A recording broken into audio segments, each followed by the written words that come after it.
together here tonight before the series ends. 32nd board sideways, moments away from the start of the main event in the 250 class here in Salt Lake City. There they go. Ricky Carmichael battling in the middle of the track with Jeremy McGrath, and there is a major pile-up back in the pack. The whole shot, though, goes to McGrath. There's Ezra Lusk with trouble. I'll tell you what, it's a chain reaction. McGrath gets the lead. He needs this so bad. He's got to preserve his record of 13. This is how he's got to do it. Get out front, force these guys to ride around him. But he moved over on the start like he should have. I would have done it. But it didn't leave any room for Ezra Lusk, who clipped the inside and over the handlebars. McGrath with the lead. Ricky Carmichael right behind. And Kevin Windham, number 14, in third at the moment. Watch Ricky. He will be so impatient to get around McGrath. Don't let McGrath settle into a pace. Attack him right away. We got the loop section coming up. That's where Ricky's been faster all afternoon. The two superstars of the sport, Jeremy McGrath, the 7-time Supercross champion, the king until this year, and the man who has owned the series all season long, Ricky Carmichael, battling it out for the lead. I'll tell you what, number the blue back there in fourth. There he is, Tim Ferry. He passed McGrath in his qualifier this afternoon and riding the best I've ever seen him ride. He's got a shot. He's in contention here. He's right there in that lead group. McGrath, slow, but takes that inside route. We've seen him do that as well. How many times have you seen Jeremy McGrath through his career passed like he was by Ferry? There's Windham battling for second. What a great battle. Jeremy knows how to handle this pressure, and I haven't seen that very much. Hardly ever does somebody catch and pass him. Ricky and Ezra Lusk are the only guys I can think of. Windham has done it once. These guys all want it. I think Jeremy's wanted it the most. He's got to save face here a little bit before this series is over. He's been embarrassed for 11 races now. McGrath, Carmichael, Windham, Ferry, the top four battling it out. And there goes Ferry, who overtakes third place ahead of Windham. But Jeremy can feel what's going on behind him. His crowd is standing there loud. He knows something's going on back there, and he better ride perfect. One mistake, and he cannot just drop the second, but the fourth. I only wish that Ezra Lusk hadn't gone down in the first corner. He had a good start. This would be a five-way battle.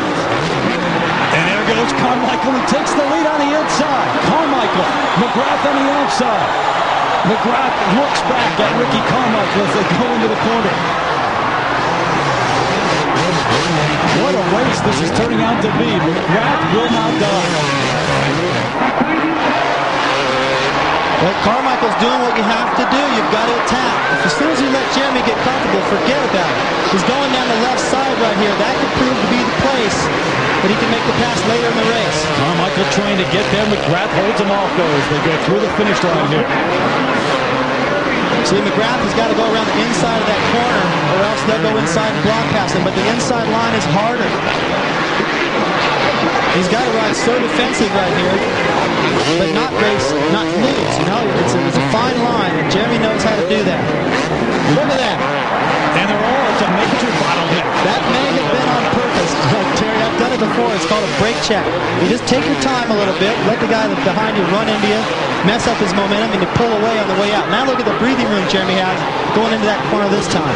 And you know it's a major motivational factor for Jeremy McGrath. No matter what he says, and he hasn't said anything to the contrary, but he has relinquished the title to Ricky Carmichael, but now he tries to hold the streak intact and to keep his record. Remember, 13 in a row. In 1996, Carmichael going after that record and going after McGrath here in Salt Lake City. We'll be back.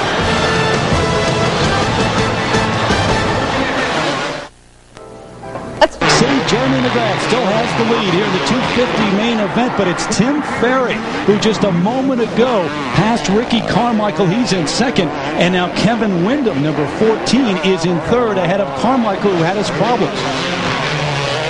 All it takes is one little mistake, and you don't lose one position, you lose them all. Look at Ferry. Unbelievable. Ferry passes McGrath. Well, it's a deja vu from their heat race this afternoon, but that time Jeremy gave up. This time he can't. He's got Windham right on his tail. Tim Ferry looking for his first win. He's been a pro since 1991, and he won the 125 East back in 97, but looking to cross the finish line first for the first time in the 250 main event. Over that triple on the last lap, Carmichael wasn't able to do it. He had to roll it all.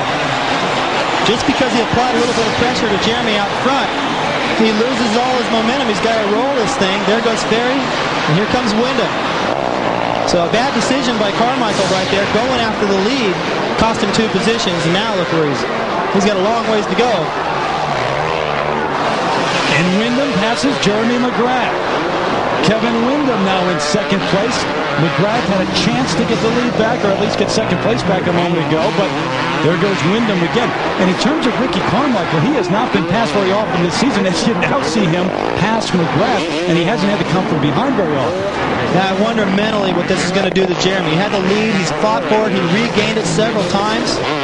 Now he's in fourth, and these guys are getting away from him, and emotionally he might feel like, you know what, this year is just not going well. And there's a perfect example, and I don't know if he's got enough fight in him to go back up and challenge these guys. The pace right now has gone completely off the scale, and Ferry, of all people, is setting it. Now, he's been really super so far this year on that 4-stroke. Done a great job for Yamaha, but this is just off the scale. McGrath doing his best to catch up here, but he's losing some ground. And what's up with Florida? I mean, there's never been a champion from Florida. You got a Floridian leading the race, and Carmichael is already the champion, going after the records from McGrath, also from Florida. 2 Floridians out west here in Salt Lake City battling for the top spot. Windham right behind, though, Tim Ferry. Ferry, that 26-year-old from Largo, Florida. I wouldn't have bet $1 that Windham was going to win this race tonight.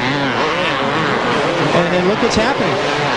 He's the one applying the pressure. It's difficult to deal with pressure, and everyone knows who's watched the sport and seen Kevin Windham, and he has a little tough time with that. Right now, he doesn't feel it. He's able to apply it. If he can get around Ferry right now, I know he's trying to. He needs to do that. If he can't, Carmichael is going to bother him, and it's over. Windham, the 23-year-old from Centerville, Mississippi. He's always had a great deal of natural talent, huge potential, and now he makes a move and a pass on the inside. But Ferry comes back to retake the lead. And there goes Windham on the inside, and back comes Ferry. Ferry and Windham. And they're next to each other in the overall point standings, too. Windham in 5th, Ferry right behind in 6th. There goes Windham, number 14 on the inside. And Carmichael is right there. McGrath has dropped off the pace. He's not in contention at all. He's actually been passed by Michael Rocca, who got a bad start and is moving up through the pack. Kevin Windham, number 14, ahead of Ricky Carmichael now. And Ferry in 3rd. Well, now we're going to see how well Kevin can deal with pressure, because Ricky Carmichael will not leave him alone. Kevin's got to get comfortable with the idea that if he wins,